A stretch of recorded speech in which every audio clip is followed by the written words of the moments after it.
Hey guys, welcome back to the channel. To those of you visiting for the first time, my name is Monique. Welcome, get comfortable, and let's chit chat. And do me a favor, if these videos are helping you, subscribe below somewhere here or there, one of those places.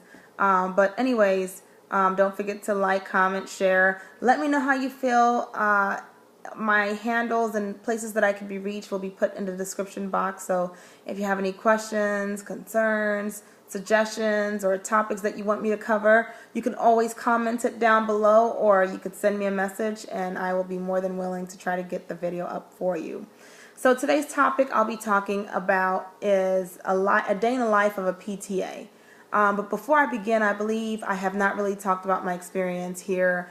You guys, I typically just mention things here and there, but I haven't really sat down and given you a little bit of my resume, just to kind of give you a snapshot of what I've done, what I'm doing, so that before I get into it, I could talk about it. The reason I'm not taking you guys to work with me is because obviously HIPAA laws, definitely not going to happen. Have to respect the rights of patients, have to respect the HIPAA laws. So I could talk about it, but I can't mention the patient's names or show you my patients or anything like that. So talk about it. So I became a PTA at the age of 21. I was fresh, I was new, but I was, a chiropractic assistant prior to that. And in chiropractic assistant school, I learned a lot of PTA-related modalities and techniques. So I felt like I was better prepared than my classmates in PTA school, even though I was still learning and kind of like, whoa. When I got my first job, it was in a skilled nursing facility / assisted living. I was floating, but I was primarily stationed in the assisted living and went to the skilled nursing facility as needed. So patient population I saw was all geriatric, older people, and pretty much various musculoskeletal, neuromuscular, cardiopulmonary issues. So hip replacement, knee replacements, Parkinson's. I had a lot of MS patients, general traumatic issues from falls like broken hips, radius, fracture, all kinds of fractures, any kind of orthopedic related injury I saw. I saw some generalized weakness patients, spinal cord injury, TBI, all kinds of stuff, CP, adults with CP. But anyways, that was a snapshot of it. My day typically consisted of leaving the house. I left my house around like 6:30 because my schedule was 7 till 3:30-ish. So I would go in get there by like 6:45, do my chart review. So I had 15 minutes to chart review.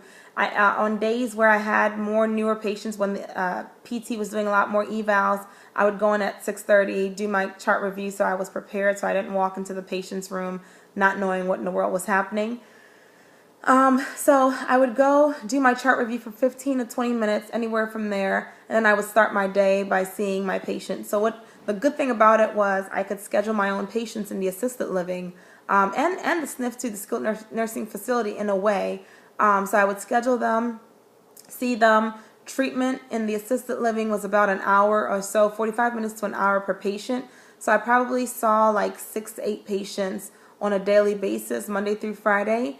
But in the skilled nursing facility, sometimes it was like 5 to 6, with like some patients having 60 minutes, some having 75 minutes, some 80 minutes. You never know what you're going to get. But typically, Medicare B patients, which is more like outpatient based, they are scheduled a little bit less in terms of time. Medicare A and other providers are typically scheduled a little bit longer. But again, it all depends on the patient's needs and rug levels and all that stuff. That's skilled nursing facility stuff. So I would see each patient, just kind of get through my day. And what I did was I would document as I went along if I could. But it's so hard to document as you go along, especially then they didn't really have iPads and things that I could take along with me into the room or document with. So what I did was at lunchtime, I would use my lunch as a working lunch. So I would eat and then document at the same time. And then my last couple patients at the end of the day, I would do the notes towards the end of the day. I got proficient at note writing, and I feel like that's one of my strongest areas. Now in school, the expectation was a little different from PTA and PT school, but I felt like my PTA program really prepared me to be an excellent documenter, and so I am grateful for that. That was my first experience. Then I got a job and while I was doing that, I was PRNing, working at different facilities. It was mostly a bunch of different healthcare facilities, rehab care, Genesis. I worked with a bunch of different people, Matter Care. So I did PRN work. So I would leave work at 3, go to that facility. It was about 30 minutes from my job. So I'd get there, start treatment around 4:30 till about 8:30, and then I was done. I did that like 3 to 5 days a week because it was around my wedding time. So I was like working like a fool. But at the same time, after the wedding, I worked just a little bit. I went scaled back to like 2 days. So I got a good amount of money that time. Then I got a job at a military hospital, the President's Hospital. And so I was working also as a floater, but mostly inpatient and outpatient amputee, outpatient clinic. So I saw a bunch of hip and knee replacements. I actually helped start or build the joint replacement program. So phase 1, 2, 3 rehab program with a PT student that was there with my supervisor, my supervising PT, which was an honor. And of course, seeing the veterans coming home, sacrificing their lives, limbs and everything. So I saw a lot of limb loss, multiple, single, bilateral, whatever. I saw a lot of gunshot wounds, stab wounds, so things you typically see out in the military field. I saw a lot of amputees, a lot of back surgeries, a lot of orthopedic mixed cases. And so that was pretty cool. So I got a good amount of experience there. Then I went over to a local hospital where I worked as a floater PTA again. So I was floating between outpatient amputee clinic, acute care, and inpatient rehab. And it was quite a bit changing hats and moving from like one setting to another. But I liked it. I like the challenge. I'm someone who likes to be challenged. And so it was nice. And plus, like, I didn't typically get into the politics of job-related stuff and being in a specific facility. So that was pretty interesting. I did that for about 5 years, and then I went back after finishing this program now in a skilled nursing facility, which is like a total change for me after coming from like my previous facility. But all the same, I'm managing it well. So my typical day in the setting that I'm in is I typically, again, do a 7 to 3:30. For some reason, a lot of PTs and PTAs say 7 is very early, but I convince my supervisors that, look, I could be efficient. Like I could still use function ADLs to work on balance, work on ambulation, work on transfers. So it's all about being creative, and that's what I'm skilled at, I feel.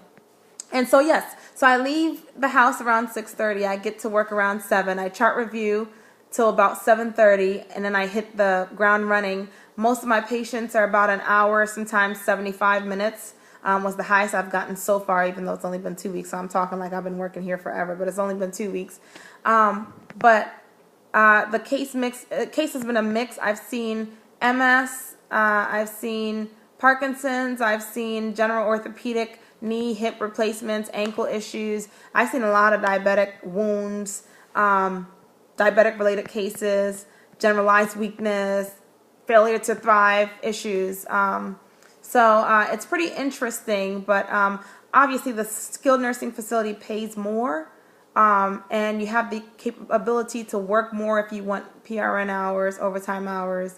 So it's pretty cool, but that is a day in the life of a PTA. Honestly, it's about you making it work for you. Everyone has their method. Everyone has their thing. And so it's about finding it's about finding a comfortable balance, for you so that you can get in and out. I am one who does not like wasting time at work. I feel like work is work and home is home. And I don't want to mix both. I don't want to go to work, drag, and stay there till late.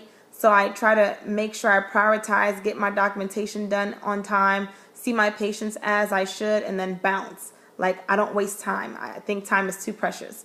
But anyways, that's a little bit of what life in a day of a PTA is. And If you're planning on becoming one, then I hope you do well. All right, y'all. Take care.